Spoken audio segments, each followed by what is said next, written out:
Hello. Ayan, nakatambay kami ni Bebe. Ni Bebe Sailor. Nakatambay kami sa labas dahil na-evict kami. Kasi hindi ko nakita na bawal pala ang dog sa Starbucks dito sa may Don Antonio. Kasi yung ano nila, yung no pets nandito sa gilid. Pero nung pumasok ako, naka-order na ako lahat-lahat. Nakaupo na ako siguro ng mga 20 minutes. Saka lang nila sinabi na bawal. Sabi ko sana hindi na ako umorder ng madami. Dapat pagpasok ko palang sinabi nyo na bawal. 'Di ba? Sa part na yan, na-miss ko sa Amerika. Kasi si Bebe Sailor, pwede siya sa lahat kasi service dog siya eh. Pwede siya pumasok.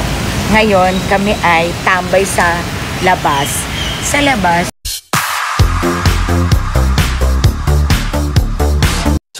sa part na to na miss ko tuloy sa Sanfo kasi may service dog ID siya and allowed siya to enter sa mga establishment.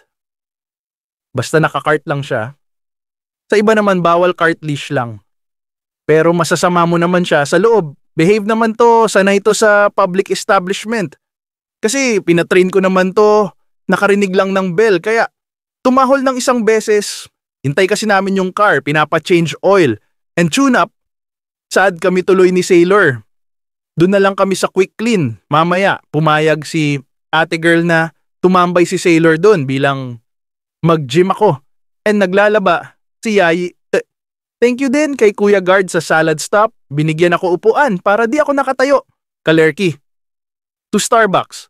Don Antonio, next time ilagay nyo yung pets are not allowed sa may pinto nyo. At sana, hindi nyo na ako pinapasok nung una pa lang. Para nakahanap ako ibang tatambayan habang nag-change oil yung kotse. Suggestion. Dito nyo kasi ilagay yung sign nyo para nakikita ng tao. At wag nyo na agad papasukin pag nakita nyong may dog.